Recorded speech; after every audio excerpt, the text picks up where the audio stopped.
Finally شیر واپس آ چکا ہے اور اس کے چچا کے پاؤں تلے تو زمین نکل جاتی ہے۔ انہوں نے تو اپنے وہم و گمان میں بھی یہ نہیں سوچا تھا کہ شیر اس طرح سے واپس آئے گا۔ اب انہیں ڈر تو اس چیز کا ہے کہ شیر جب زخمی ہو کر واپس آتا ہے تو پلٹ کر زوردار وار کرتا ہے۔ چچا کا یہ کہنا کہ مجھے یقین نہیں آ رہا، اور جواب میں شیر کیا کہتا ہے کہ یقین کر لیجئے چچا جان۔ یہ ورڈز تو واقعی میں لاجواب تھے۔ پہلے تو شیر اپنی والدہ سے ملتا ہے۔ اس کی والدہ کافی زیادہ روتی ہیں کیونکہ وہ تو اپنے بیٹے کو اپنے سامنے دیکھنے کے لیے ترس چکی تھی۔ اپنے بیٹے کو ان سب سے چھپا کر رکھا تاکہ یہ ظالم لوگ ان کے بیٹے کو اپنی ماں سے چھین نہ لیں۔ اب جب ان کا بیٹا واپس آتا ہے تو شیر کی والدہ کافی زیادہ روتی ہیں کہ میرا بیٹا واپس آ چکا ہے، مجھے امید تھی کہ تم ضرور واپس آؤ گے۔ شیر بھی کافی زیادہ ایموشنل ہوتا ہے، یہاں تک کہ وہ اپنی والدہ سے کہتا ہے کہ آج میں جو واپس آیا ہوں صرف اور صرف ایک لڑکی کی وجہ سے، اور وہ ہے فجر۔ فجر نہ ہوتی تو آج شاید میں زندہ بھی نہ ہوتا، اور مجھے زندگی کی نئی امید دلانے والی بھی فجر تھی۔ اس کی والدہ کہتی ہے کہ فجر نے اپنوں سے بڑھ کر تمہاری خدمت کی ہے، اور تمہاری جان کو بچانے کے لیے اس نے اپنی جان کو خطرے میں ڈالے رکھا۔ ابھی تو پتہ نہیں اس کا باپ اس کے ساتھ کیا سلوک کرے گا، کیونکہ اسے ایسا ہی لگتا ہے کہ تم اس کے قبضے میں ہو اور وہ تمہیں جان سے مار ڈالے گی، لیکن وہ نہیں جانتے کہ فجر نہیں تو تمہارا ساتھ دیا ہے۔ شیر فجر کو کچھ بھی نہیں ہونے دینا۔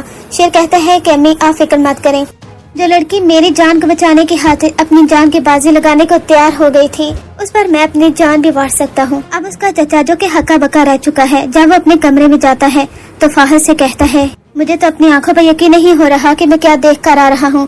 اگر اسے میں یاد ہوں، اگر اسے سارے رشتے یاد ہیں تو اسے وہ ایکسیڈنٹ بھی یاد ہوگا، اور اگر اسے یاد آ گیا کہ وہ ایکسیڈنٹ کس نے کروایا تھا تو وہ ہم سب کو مار ڈالے گا۔ فہد کہتا ہے تو میرا شک ٹھیک نکلا نا؟ اگر آپ ہمیں بتا دیتے کہ فجر وہاں پر اس ہاسپٹل میں اس کی خدمت میں لگی ہوئی ہے تو آج تو آپ کو یہ دن نہ دیکھنا پڑتا۔ بابا آپ نے بہت بڑی غلطی کر دی ہے، اب اس چیز کا خمیازہ تو ہم سب کو بھگتنا ہوگا، کیونکہ جب شیر زخمی ہو کر آتا ہے نا تو پلٹ کر زوردار وار کرتا ہے، اور ایسا ہی شیر کرنے والا ہے۔ اب اس کا چچا تو کافی زیادہ کپ کپا رہا ہوتا ہے۔ اب وہ اسی غصے میں ڈاکٹر رنگون والا کو کال کر کے کہتا ہے کہ تم جیسا گٹیا ڈاکٹر میں نے اپنی زندگی میں نہیں دیکھا۔ اگر تم لوگ CCTV فوٹیج پر نظر رکھتے اور فجر شیر کو وہاں سے لے کر فرار نہ ہوتی تو آج شیر ہمارے قبضے میں ہوتا اور ویسے ہی تڑپتا رہتا، لیکن نہیں، فجر اسے وہاں سے نکال کر لے گئی، اس کی خدمت کی، اسے خوب کیئر کر کے واپس لے کر آ چکی ہے۔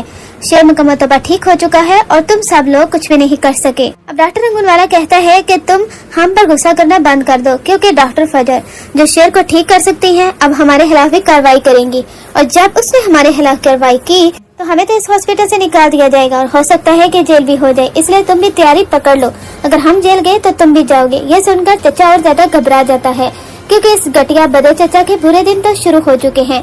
جو کچھ برا سلوک اس نے دوسروں کے ساتھ کیا ہے آج اس کے ساتھ بہت برا ہونے والا ہے۔ ادھر شیر کی چھوٹی بہن وہ شیر سے کہتی ہے کہ بھائی شکر ہے آپ آگے، میں آپ کو سب کچھ بتانا چاہتی ہوں۔ اس کا بھائی دنگ رہ جاتا ہے۔ شیر کہتا ہے کہ کیا ہوا ہے، کیا بتانا چاہتی ہو؟